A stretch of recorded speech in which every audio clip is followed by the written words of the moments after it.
15 నాటికి 53 అన్నా క్యాంటీన్లను ఏర్పాటు చేయడం జరుగుతుందని Rajahmundry municipal regional director Naganarasimharao పేర్కొన్నారు. పేదల ఆకలి తీర్చేందుకు రాజమండ్రి మున్సిపల్ రీజన్ పరిధిలో 54 అన్నా క్యాంటీన్ గాను 53 అన్నా క్యాంటీన్ మాత్రమే ఆగస్టు 15 నాటికి ప్రారంభిస్తున్నట్లు Rajahmundry municipal regional director Naganarasimharao తెలిపారు. కాకినాడ కార్పొరేషన్ కార్యాలయంలో ఏర్పాటు చేసిన మీడియా సమావేశంలో ఆయన మాట్లాడుతూ, రాజమండ్రి మున్సిపల్ రీజనల్ పరిధిలో విజయవాడ, కాకినాడ, రాజమండ్రి, ఏలూరు, మచిలీపట్నం కార్పొరేషన్లతో పాటు మున్సిపాలిటీలలో అన్నా క్యాంటీన్ ఏర్పాటు చేయడం జరిగిందన్నారు.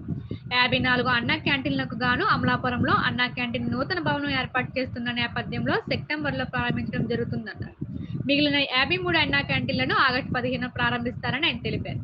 విజయవాడలో 11, కాకినాడలో 5, రాజమండ్రి 3తో పాటు మిగిలిన ప్రాంతాల్లో అన్నా క్యాంటీన్లను ఏర్పాటు చేసిన తక్కువ ధరకే పేదలకు అందించడం జరుగుతుందన్నారు. రాజమండ్రి రీజియన్ అంటే పాత ఈస్ట్, వెస్ట్ కృష్ణా జిల్లాలు ప్రజెంట్ 7 జిల్లాలు ఉన్నాయి. ఈ 7 జిల్లాల్లో మరి గౌరవ ముఖ్యమంత్రి గారు, అదేవిధంగా గౌరవ మంత్రి గారు, మున్సిపల్ సిఎస్ గారు, సిడిఎంఐ గారు వారి యొక్క ఆదేశాల మేరకు అన్నా క్యాంటీన్స్ అంతకుముందు ప్రభుత్వంలో ఏదైతే టీడీపీ ప్రభుత్వంలో ఉన్నటువంటి అన్నా క్యాంటీన్స్ వాటన్నింటినీ కూడా పునరుద్ధరించి తిరిగి పేదలకి ఆహారాన్ని అందించే కార్యక్రమాన్ని మళ్ళీ ముఖ్యమంత్రి గారు చేపట్టడం జరిగింది.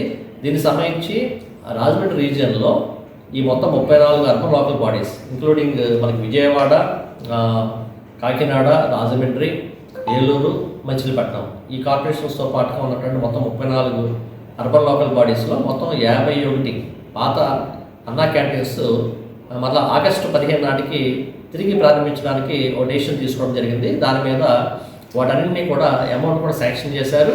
దానికి సంబంధించి వర్కులు కూడా జరుగుతున్నాయి.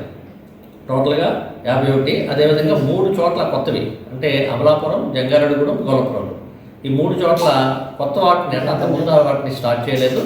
వాటిని ఇప్పుడు అది కూడా స్టార్ట్ చేయడానికి అందులో 2 అంటే అక్కడ అమలాపురం మాత్రం పూర్తిగా కొత్తది, మిగతా 2 కూడా ఆల్రెడీ కన్స్ట్రక్షన్ స్టార్ట్ అయ్యి అప్పట్లో ఆగిపోయినాయి. సో అమలాపురం మాత్రం పూర్తిగా కొత్తగా స్టార్ట్ చేయాల్సి ఉంటుంది. అదొకటే కొద్దిగా సెప్టెంబర్ 27వ తారీఖు కంప్లీట్ చేస్తానని చెప్తున్నారు. మిగతా 53 అన్నా క్యాంటీన్స్ కూడా ఈ ఆగస్టు 15వ తారీఖు నాటికి తిరిగి పునరుద్ధరించి పేదలకి తక్కువ రేటుకి మరి ఆహారాన్ని అందించే కార్యక్రమం కోసం గౌరవ ముఖ్యమంత్రి గారు, అదేవిధంగా గౌరవ మంత్రి గారు అందరూ కూడా దీని మీద డైరెక్షన్స్ ఇవ్వడం జరిగింది. మేము కూడా నేను రీజనల్ డైరెక్టర్గా కంటిన్యూగా ఈ కమిషన్స్ తోటి ఫాలోఅప్ చేయడం జరుగుతుంది. ఇందులో విజయవాడలో మొత్తం 11 అన్నా క్యాంటీన్స్ ఉన్నాయి పాతవి, కాకినాడ 5 ఉన్నాయి, రాజమండ్రిలో 3 ఉన్నాయి, మిగతా చోట్ల 1, 2 అక్కడ పరిస్థితిని బట్టి ఉన్నాయి. మొత్తం 54, అందులో 53 ఆగస్టు 15 స్టార్ట్ అవుతాయి. ఒకటి అమలాపురం మాత్రం కొద్దిగా కొత్తది కాబట్టి కొత్త బిల్డింగ్ కట్టాల్సి ఉంది కాబట్టి అది మనకి సెప్టెంబర్ నాటికి కంప్లీట్ అవ్వడం జరుగుతుంది.